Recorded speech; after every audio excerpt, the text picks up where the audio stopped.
Okay, this is the third part of the digestive system and digestion of food, and we will talk here about small intestine and absorption of nutrients, how it goes. So here the schematically presented our guts and the small intestine. It's small, but it is small in diameter, not in length. It is really very long, from 3 to 5 meters long. And we have also large intestine, which is larger in diameter in its cross section. Okay, then we have also some small parts which are not exactly understood how it works, like appendix, and we have the cecum. So it's supposed to be a place for microbiome. And so microbiome lives, bacteria and protozoa lives in the large intestine. The small intestine is inside have very developed surface. It has this villi, this finger-like structures like villi.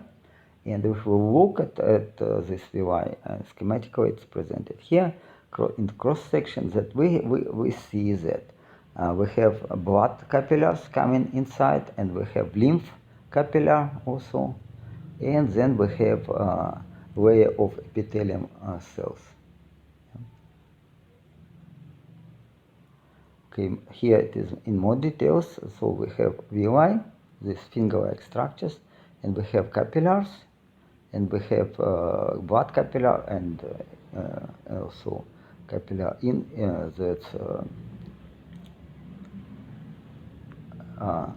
lymph capillary, which is sucking also, which is getting nutrients to lymphatic vessels, not to blood vessels.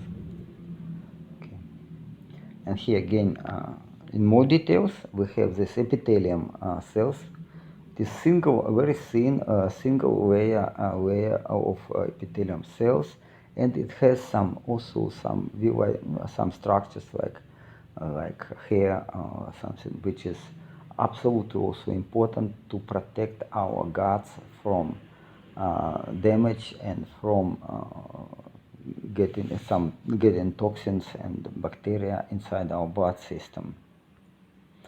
What is important, we have these goblet cells. Goblet cells produce mucus, and mucus is a part of the protection of the guts. It is absolutely important to keep this mucus intact. And if humans consume too much fruits and vegetables with fibers, with cellulose, then the mucus can be destroyed, and also this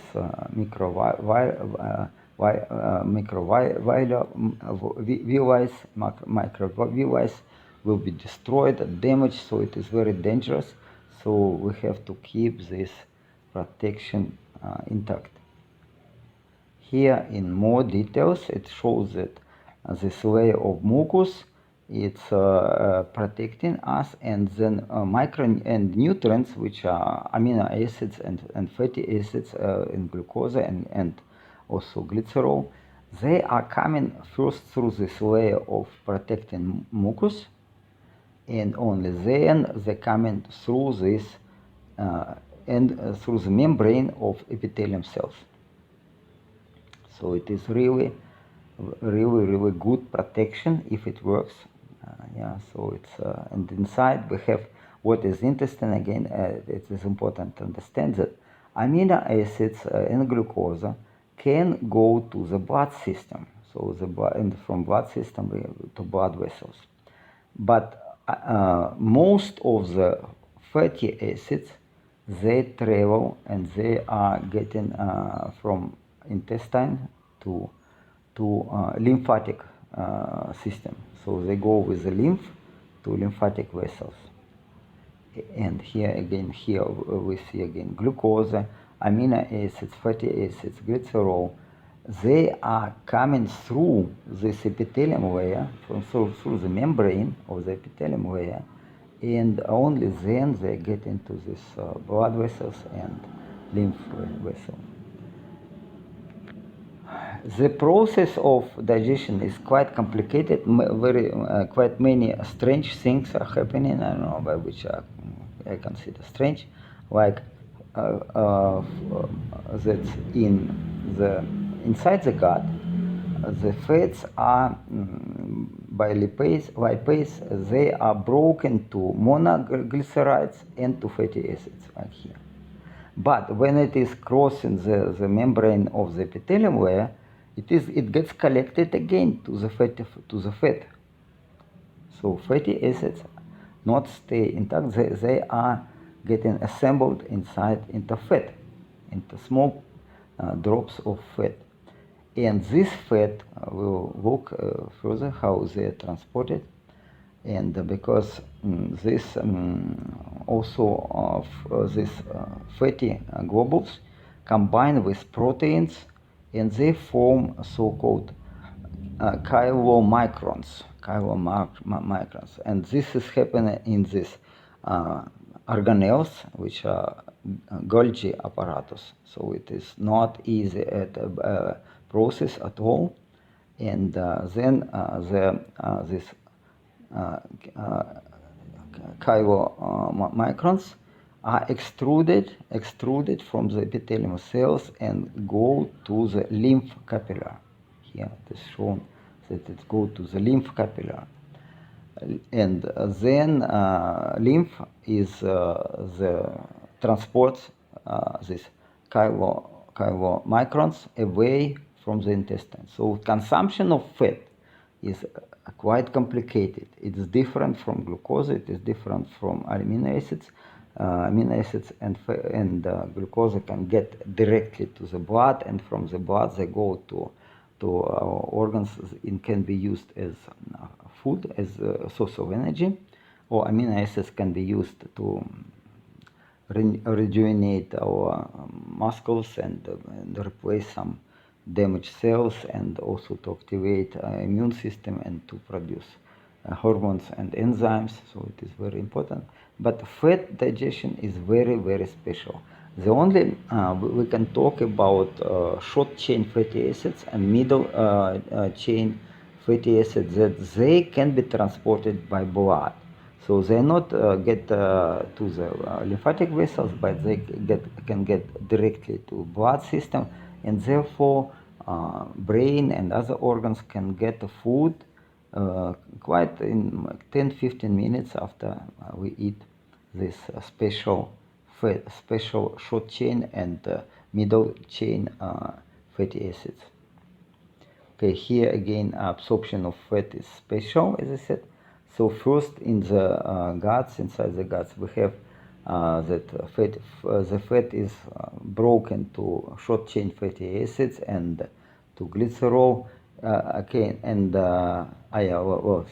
sorry, this is about short chain fatty acids. Short chain fatty acids, they can go to bloodstream. They can go to capillaries, and they can go to bloodstream, but also they are getting to liver, and liver produce from this short chain fatty acids, they produce so-called ketone bodies, or simply ketones. For the long chain fatty acids, it is a little bit different. So first they combine with bile, and inside with bile to form spherical complexes with cells, okay, and then they enter intestinal cells and form protein-coated molecules. So because fat is not mixable with water, with lymph, therefore it is getting membrane, and then when it is getting this membrane, it is absorbed to the lymphatic capillary, and then eventually to lymphatic system, and only after a while it gets to blood system. Okay, here this chylomicrons presented schematically. We see that it is clusters of lipid inside, but also it has cholesterol. Cholesterol is necessary to stabilize membrane of these vessels, and we have phospholipids and triglycerides inside. So that, and as I said, proteins that transport fat around the body. Here, the schematically in more details presented that we have triglycerides or fat actually inside this vessel, and we have membrane which has some proteins and also and phospholipids, that, and it is all it is also stabilized by cholesterol. Cholesterol is absolutely necessary for digestion of fat. And our body produces a lot of cholesterol, but we also have to get cholesterol from food. When our body using fat as source of energy, the size of these lipoproteins is reduced. So the correct name for all these vessels that transport fat and fatty acids and all these triglycerides, and then it is correct name is lipoproteins. Lipoproteins, because a big part of these vessels are proteins. And so, and if we compare sizes, so it is from 1 micron, it is getting smaller and smaller.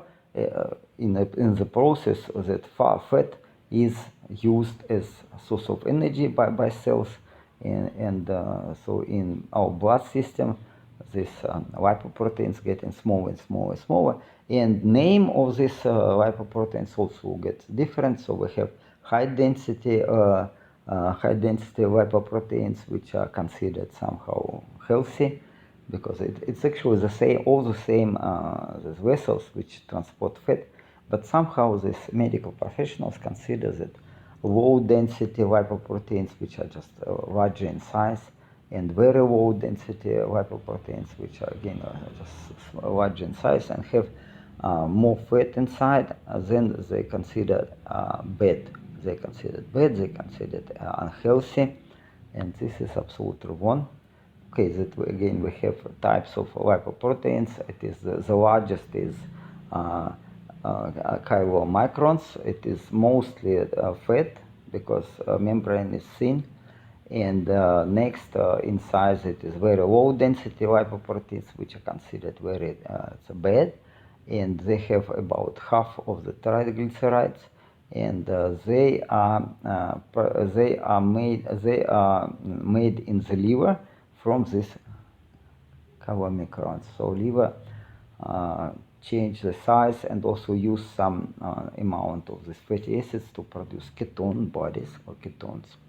And we have eventually high density lipoproteins, which are half of the protein, and they also produced in liver, but again it's the smaller the amount of triglycerides inside, the density is the higher. So here pardon, we have composition of these lipoproteins, and high density lipoproteins, they have about half of proteins, and cholesterol is little not so much amount, and this somehow low density lipoproteins, which are all the same vessels to transport fat, they have large amount of cholesterol, but again cholesterol is absolutely necessary for us to produce hormones, also to stabilize all membranes in our body.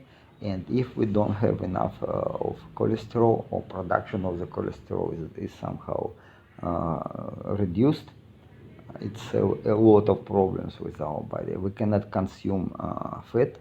Fat is not digested. It is just goes through the small intestine, not digested, and gets out, and then it's a really big problem.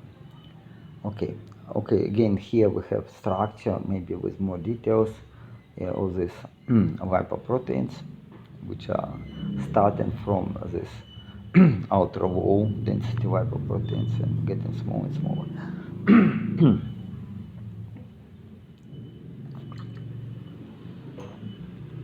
These lipoproteins, they are transported first, as I said, by lymphatic system through a number of lymphatic nodes, and then eventually they go to the blood system and mixed with the blood, and then liver and other organs are getting these vessels, and they use fat as source of energy, or liver producing ketone body and ketones for all the cells, and ketones can be transported by blood with no vessel. It's just it's called with lymph, with blood.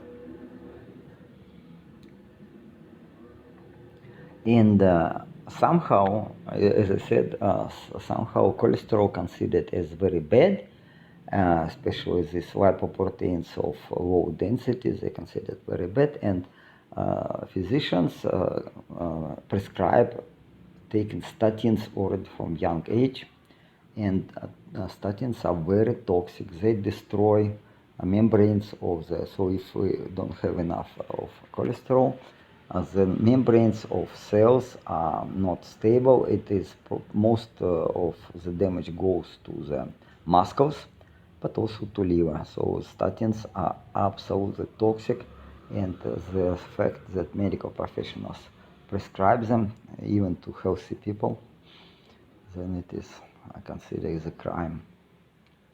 Okay, then as I said, most of toxicity goes to the muscles, and we have sarcopenia, so destruction on the muscles losing strength, and again, not only muscles, but also other organs suffer a lot if people take statins. Meanwhile, statins are promoted as drugs that everybody should take in some starting from age 20 years old. Okay, then this part is over. You see that the importance of the fat digestion. So it is relatively complicated, but as I mentioned in previous parts, humans evolved by eating fat, animal fat. And despite it is very complicated, relatively complicated, and then it is not getting to blood system, it's getting first to lymph system, and then it is liver also involved, so, and we need a lot of cholesterol to digest fats, so it is all looks a little bit complicated, and therefore, maybe therefore, the physicians try to shift all the, try to convince people to use as a source of energy not fat, but carbohydrates. Carbohydrates are extremely toxic, actually. Okay, we'll go into more details a little bit later. Glucose in blood is so toxic that our body tries to reduce the amount of glucose in blood as soon as possible. Therefore, pancreas release insulin, hormone insulin, and insulin gives a command to all cells to take glucose out from the blood because it is extremely toxic, and to produce fat. To produce fat and to store it to inside the cells as a source of energy for future when food will be not available. Glucose cannot be stored, and glycogen is amount of glycogen which is produced by liver and also in some muscles a little bit. Glycogen content is very small, and it is only covers maybe an hour or shorter than hour time of physical activity, and then the organism is supposed to use fat. But if it is already adapted to use glucose, then the people are getting hungry, and they need another portion of the carbohydrates, and this why medical professionals recommend to take 6 or 7 times, to eat 6 or 7 times a day in small portions. And this is, as I said, glucose is very toxic, and eventually it leads to development of diabetes type 2 and diabetes type 3. Diabetes type 3, it is damage of the brain. It is Alzheimer's disease. Okay, that's all for now. Thank you.